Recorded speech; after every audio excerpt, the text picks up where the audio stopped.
Brapia coloca como características principais do bullying que ele ocorre entre iguais e que é uma atitude repetitiva e que causa intimidação no outro, né? Provoca intimidação, tem esse teor.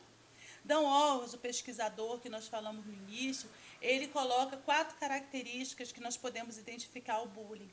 Ele deve ser praticado entre iguais, deve ser um ato repetitivo, deve ser intimidatório e deve trazer consequências psicológicas. As características comportamentais. Martins, ele fala das 3 características básicas de comportamento bullying. Ele pode ser direto e verbal, ele pode ser direto e físico, e ele pode ser indireto. E as implicações psicológicas.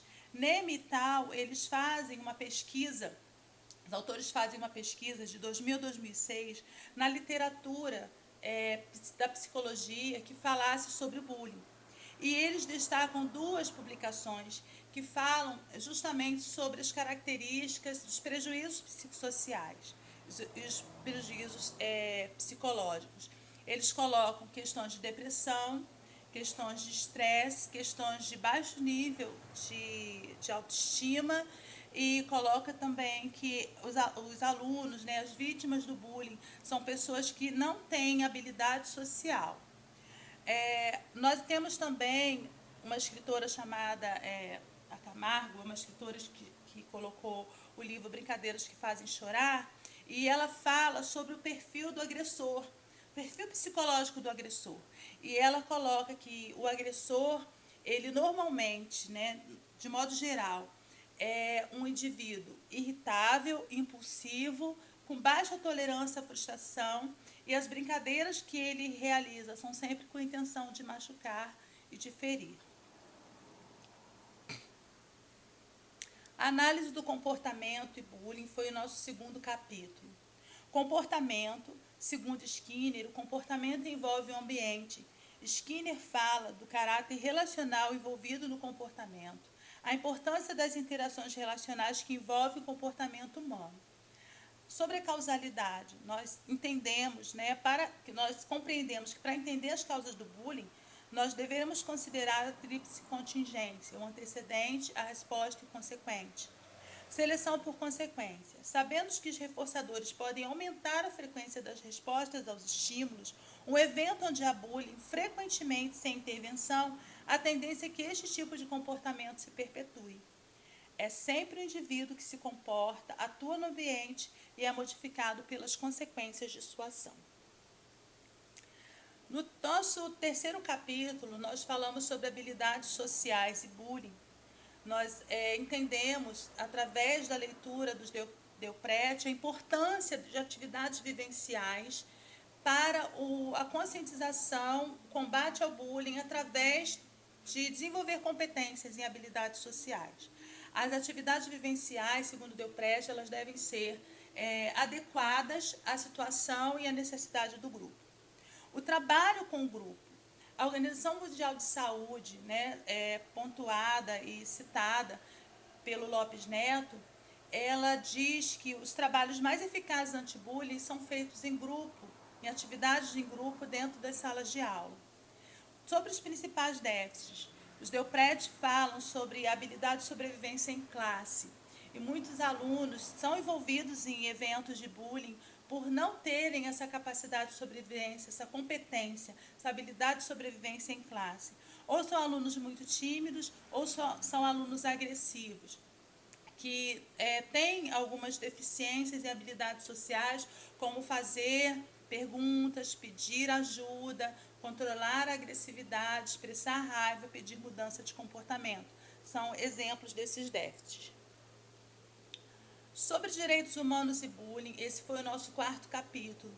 Nós colocamos esse capítulo para entendermos como que a educação para direitos humanos é importante na escola, que muitas vezes impõe regras do pode e não pode e não trabalha essas relações interpessoais, pontuando os direitos do outro, pontuando como que é importante para os relacionamentos interpessoais considerar o direito do outro.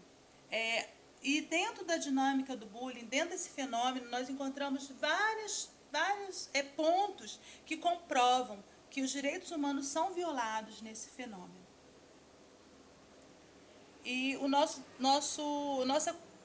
complementando, né, sobre educação para direitos humanos, nós vimos que quando nós educamos para direitos humanos, nós estamos fomentando, estamos dinamizando, estamos dando oportunidade que aqueles alunos se tornem cidadãos, né, tenham comportamentos de cidadania e de civilidade. Nosso objetivo geral foi promover a reflexão e conscientização sobre o bullying e suas consequências psicológicas. Os objetivos específicos: promover a compreensão de que todos estão responsáveis por uma tomada de atitude em relação ao bullying, conscientizar os alunos sobre as consequências psicológicas do bullying, desenvolver habilidades sociais, promover reflexão e aprofundar os conceitos que os alunos têm sobre o bullying e direitos humanos, contribuir para a diminuição ou prevenção de ocorrências relacionadas ao bullying.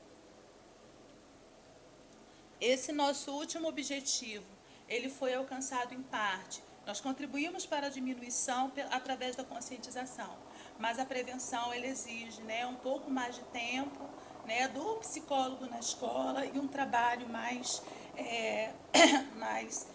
estruturado e com, é claro, né, a participação de todos na escola, não somente dos alunos. Foi uma pesquisa de caráter qualitativo, questionários estruturados, semi-estruturados, atividades em grupo, dinâmicas vivenciais, apresentação de vídeos. Alunos de 6º ano com idade de entre 11 e 13 anos participaram. Foram 43 alunos autorizados, nós iniciamos com 36 alunos, mas após o segundo encontro firmou-se um total de 32. A porcentagem de meninas foi de 56,3% e de meninos 43,7%. Nosso delineamento experimental. Nós realizamos 9 encontros. No primeiro encontro, nós aplicamos o questionário Kidscape com a intenção de entender como que o aluno, né, de visualizar como o aluno, ele conhecia o bullying, se ele já tinha sofrido, qual local, enfim, as informações, né, básicas para que nós pudéssemos realizar o projeto. No segundo encontro, nós apresentamos o vídeo Peste de Janice. No terceiro encontro, apresentamos a história do Zequinha, a lista dos direitos humanos interpessoais e logo após aplicamos o questionário de linha de base. Esse questionário para que os alunos se posicionassem com relação ao bullying, né, para que eles falassem sobre o bullying especificamente, qual seria a compreensão deles. No quarto encontro, nós apresentamos o vídeo da Lady Gaga, quando ela fala sobre o período em que ela sofreu bullying e como que ela sofre, né, nos dias atuais, as consequências dessa violação do seu direito, e o vídeo Palavras Machucam. No quinto, sexto, sétimo encontro, nós aplicamos vivências do livro dos Delprete, a tarefa de Atlas, a tarefa de Sísifo e a vivência inocente ocupada. No oitavo encontro, nós criamos uma dinâmica chamada Rede de Apoio Anti-Bullying para mostrar que os componentes, as pessoas, os elementos envolvidos nessa dinâmica não são só o agressor e a vítima, mas existem outros ali envolvidos e que podem promover uma rede de apoio através da mudança de comportamento. O nono encontro foi feito com as 2 orientadoras educacionais, com a diretora, com os alunos que participaram, e nós fizemos ali uma revisão de todas as atividades para aquelas profissionais. E 5 meses depois nós voltamos à escola com o questionário de linha de base adaptado. Foi o nosso follow-up com a intenção de saber o que ficou para aqueles alunos no momento em que nós estávamos ali. Os resultados. O questionário Kidscape, né, nós temos como resultado que 36 alunos responderam. Esse foi o nosso primeiro encontro, nós tínhamos 36 alunos.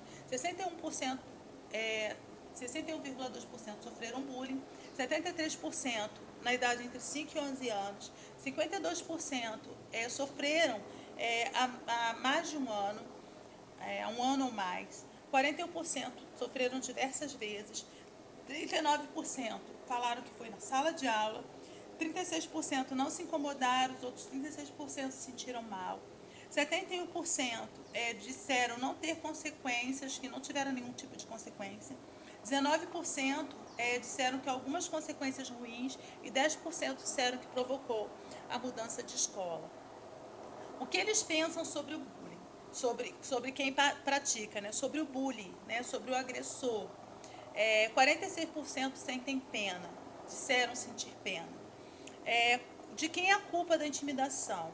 36% disseram de quem agride, 14% de quem é agredido, 27% dos pais dos agressores. 55% foram meninas que disseram agredidas, 75% disseram que os meninos são os agressores. 49% disseram que sofreram assédio verbal, 30% sofreram agressão física. O que poderia ser feito para corrigir o problema foi uma pergunta aberta. E se você intimidou, assediou alguém, 64% disseram que nunca foram agressores. Sobre a 13ª pergunta, nós vimos que as respostas, né, a compreensão sobre corrigir o bullying ou diminuir a prática de bullying ainda é perpassada por cultura de solução de conflitos através de atitudes punitivas. 48% dos alunos falaram que a solução seria a expulsão do aluno, a procura do conselho tutelar, da delegacia, da polícia. E nós vimos ali também que outros alunos falaram de demonstrar reação através do confronto físico, né? Comportamento de enfrentamento físico, reagindo, juntaram uma turma para bater, dar o troco, e nós vimos esse tipo de resposta. No nosso terceiro encontro, nós aplicamos a lista de direitos humanos interpessoais e nós convidamos os alunos para que eles escolhessem os 3 principais e nós entendemos e que precisavam ter ali na escola. O direito de respeitar a vida e a natureza, com 28,6%, os 3 mais votados foram esses. O direito de ser ouvido e levado a sério, 25%. O direito de ser tratado com respeito e igualdade, 14,3%. Logo, uma semana depois de aplicarmos esse material, 3 alunas nos procuraram, que disseram que iriam reivindicar o direito de ser tratado com respeito e igualdade, porque elas se sentiram violadas nesse direito por uma professora. E elas tomaram essa atitude de procurar o diretor para resolver esse conflito. O questionário Linha de Base foi aplicado após nós apresentarmos a história do Zequinha e também a lista de direitos interpessoais. E nós vimos a opinião dos alunos sobre o bullying. O que eles acham do bullying? 100% disseram que era um comportamento errado. 67,7% falaram que quem sofre bullying é vítima, 25% é injustiçada, 21,4% é vítima injustiçada. Podemos ajudar alguém? 71,4% disseram que sim, 28,6% falaram talvez. A pessoa que sofre bullying poderá um dia parar de sofrer? 60,71% disseram sim, 32,14% disseram não, 7,14% disseram talvez. Como? 35,71% fizeram menção da história que foi contada e da dinâmica sobre os direitos humanos. 5 meses depois, nós aplicamos o questionário follow-up e nós temos aqui um comparativo, né, sobre esse questionário, porque ele foi baseado no questionário Linha de Base. As 5 primeiras perguntas são do questionário Linha de Base. Nós vamos ver as diferenças nas respostas. O que você acha do bullying? 11% não responderam, 89% disseram que era um comportamento errado, ruim, preconceituoso e horrível. No primeiro questionário, 100% disseram que era um comportamento horrível. E a nossa hipótese, né, é que esses 11% que não responderam, nós consideramos a hipótese pelo tempo que nós ficamos longe, né, do ambiente escolar e porque nós chegamos ali no momento que eles não esperavam e talvez não estivessem nem muito afim de responder, né, motivados para responder qualquer questionário sobre bullying ou sobre qualquer outro tipo de assunto. Mas quando nós continuamos a avaliar as respostas, nós vimos que os alunos começaram a responder, né, e a ter algum tipo de participação mais efetiva nas outras respostas. A pessoa que sofre bullying é vítima, 92,59%, 7,41% diz que é vítima injustiçada. Podemos ajudar alguém que sofre bullying? 85,9% disseram sim, 14,1% disseram talvez. A pessoa que sofre bullying poderá um dia parar de sofrer bullying? 66,7% disseram sim, 7,4% disseram não, 26% disseram talvez. Como? 88,9% fazem menção à mudança comportamental da vítima. Pedir ajuda, denunciar. 11,1% fazem menção à mudança comportamental do agressor, parar de praticar, ter consciência. Você mudou, essas 3 últimas perguntas, elas não estavam no questionário, elas foram colocadas nesse questionário. Você mudou sua forma de pensar e agir com relação ao bullying? 96,3% disseram sim, 3,7% disseram não. O que você aprendeu com o projeto? 100% responderam com frases e palavras que demonstram comportamentos anti-bullying. Respeitar, não praticar, defender, denunciar, citando as consequências para os indivíduos. Você participaria de outro projeto relacionado ao bullying? 74,1% disseram sim, 25,9% disseram não.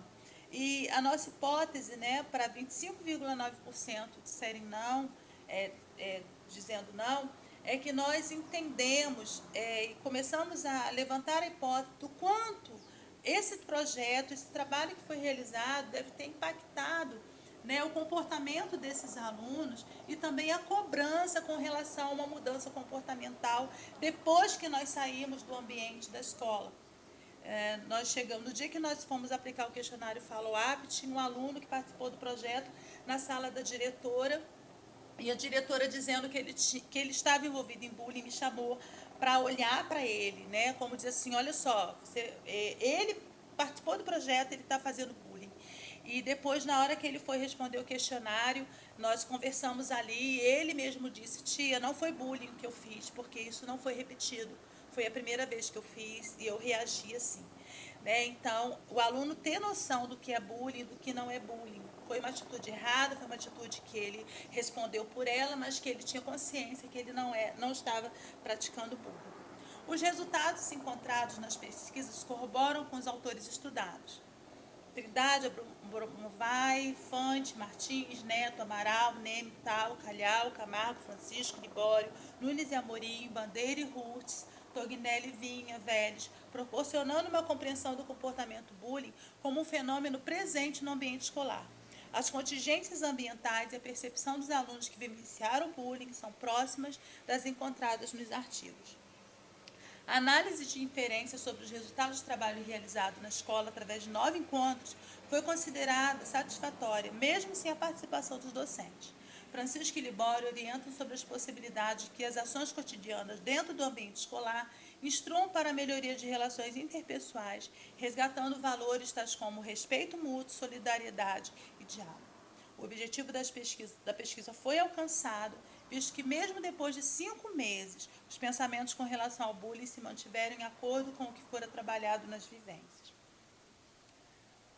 Nós consideramos o psicólogo na escola como um agente de conscientização, através do estabelecimento de contingências que possam reforçar comportamentos opostos ao bullying. Através deste trabalho, estimamos que as portas da escola se abram aos psicólogos, que um trabalho sério, desenvolvido neste ambiente, promova a saúde psíquica e qualidade de vida aos indivíduos que dele fazem parte. Muito obrigada.